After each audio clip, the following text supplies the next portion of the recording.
Now, first things first, the GM 2.7 Turbo is not automatically junk. It's not one of those engines where I look at it and say, yeah, that thing belongs in a museum of bad ideas. But it also isn't some simple, old-school, naturally aspirated truck motor where you change the oil, ignore life, and it just keeps hauling drywall forever.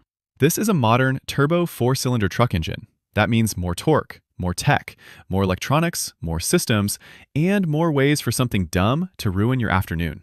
So instead of asking, is it good or bad, the better question is, what actually goes wrong on these, and how expensive is each problem? That's the game today. Problem number 1, coolant flow control valve. Let's start with one of the more annoying check engine light just to spice up your week problems, the coolant flow control valve. This is one of those issues where the truck may not be exploding, but it still finds a way to make you nervous.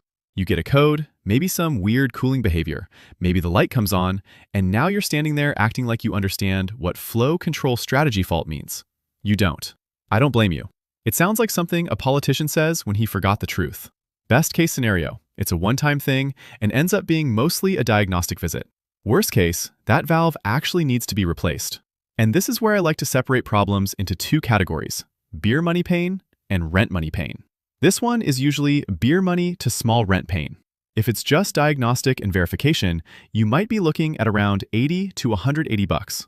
If the valve actually has to be replaced, I'd mentally budget around $430 to $700 at a decent independent shop and $550 to $900 at a dealer. So no, it's not fun. But it's also not sell a kidney and start Uber driving at night territory. This is the kind of repair where you say, all right, that sucked, not my life has changed. Problem number 2, throttle body / reduced power. Next one is the classic modern truck move. You hit the gas and the truck suddenly decides, actually, no, today we're doing sadness. That's your reduced power situation, and on some of these trucks, the throttle body can be part of the story. This is one of the better problems to have, which is a weird sentence, but in mechanic language, it makes total sense. Because some issues are annoying but fixable. Other issues make your mechanic walk slowly toward you before speaking. Throttle body problems usually fall into the first category.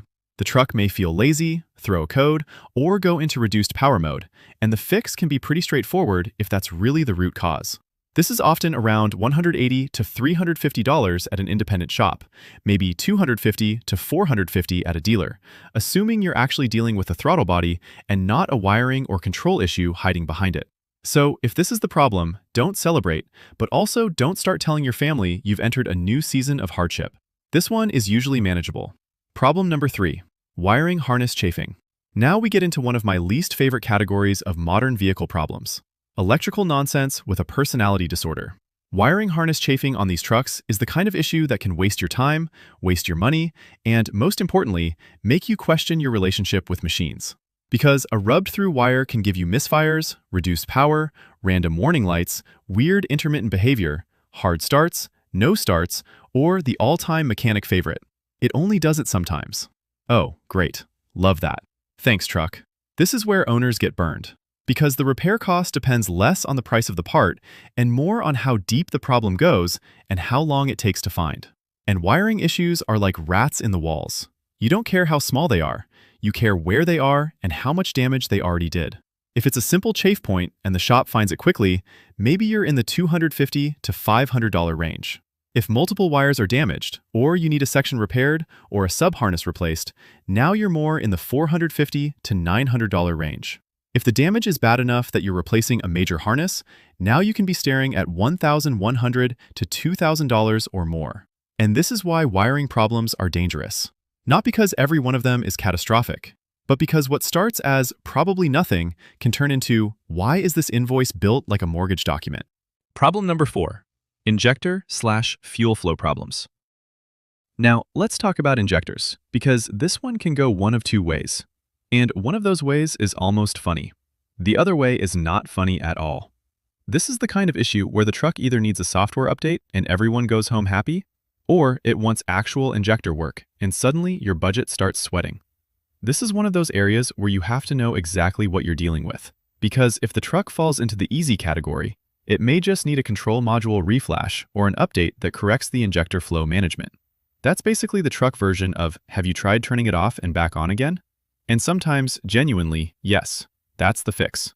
But if you're in the harder category and the injectors themselves need to be addressed, that's a real repair. That means parts, labor, seals, related components, and now you've entered the realm of actual money.